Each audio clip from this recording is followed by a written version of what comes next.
Gone are the days of booking hotels by phone. In fact, we're starting to surpass hotels altogether. Airbnb, like Uber, has put an industry in the hands of the people. I live out of Airbnbs full time, for better or for worse. Thing is, you need experience in order to make living out of Airbnbs good. With experience, you can have the right expectation, you can spot the right reviews, and you can know when that new listing is actually a great value. Let me show you. There's a reason Airbnb is number one. While monthly discounts are why I use it, the majority don't stay for that long, which means the average user's experience has been good in order for it to grow this big. I know, some stays are the worst.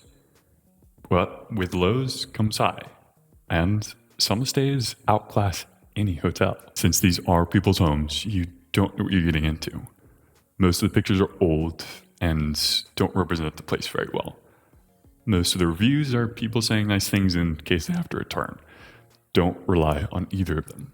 Instead, follow these 4 rules. First, contact the hosts. Second, plan alternatives.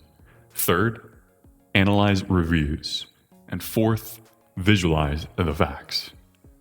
I have a treat for you. We're going to do this together.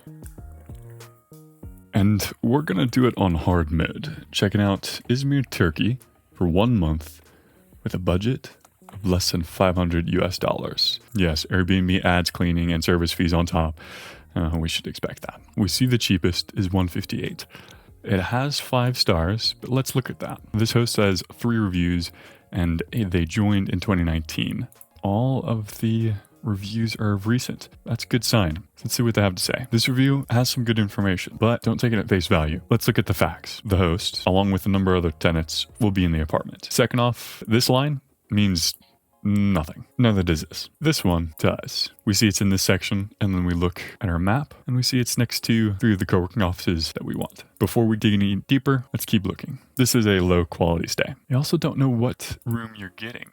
This is a shared bathroom, for sure. Shared kitchen and shared living room. This isn't the place to work. This is a place to live for $175 a month. If you want to work, pick this instead. Back to the apartments. This is viable. Let's check if that has AC, because we're going in August. This is a good sign that they smoke inside, and they don't have AC. Smoking inside, no AC in August. Yikes. But for $175 a month, if I'm just sleeping there, maybe. New listing. So as soon as you see something negative within a review, even the smallest thing, you need to blow this up. As I said in the beginning, people want to say nice things. When you see landscape pictures like this, never assume they're part of the Airbnb.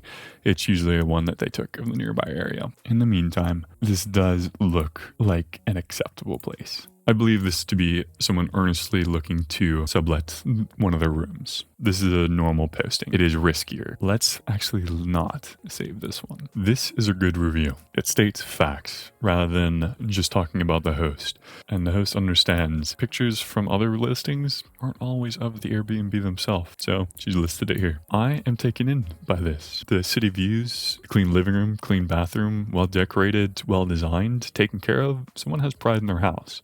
And probably safe to assume they have pride in bringing guests in, especially when we read reviews about the host asking if everything is okay. $350 is a good price for quality Airbnbs. Notice that the room didn't have a desk and chair. With this being the 4th or 5th Airbnb that is listed smoking allowed, is it smoking inside that's allowed, or is it smoking out on the balcony that's allowed? It's going to be a differentiator when we start talking to the hosts. Our message has been sent.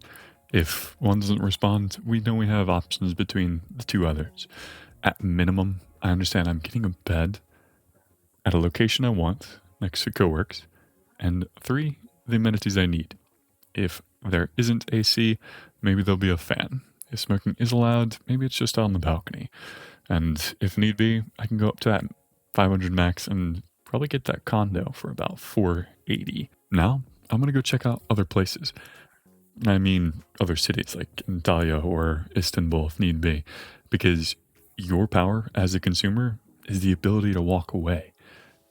You don't have to choose Airbnb. You can have hostels or hotels.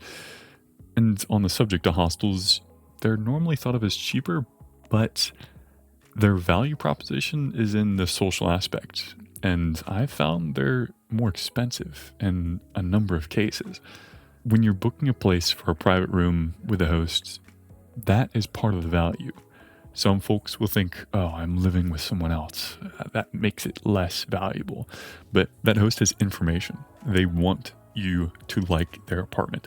They want you to like the town that they live in. They want you to leave a good review. So if they can provide information that's basic to them but important to you, they will.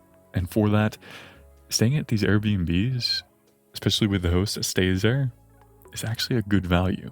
Traveling is about connecting with people. Seeing the world is great. It builds the framework, but it's the people that color it in. Traveling like this, month to month, meeting new people all the time is great, but there are problems.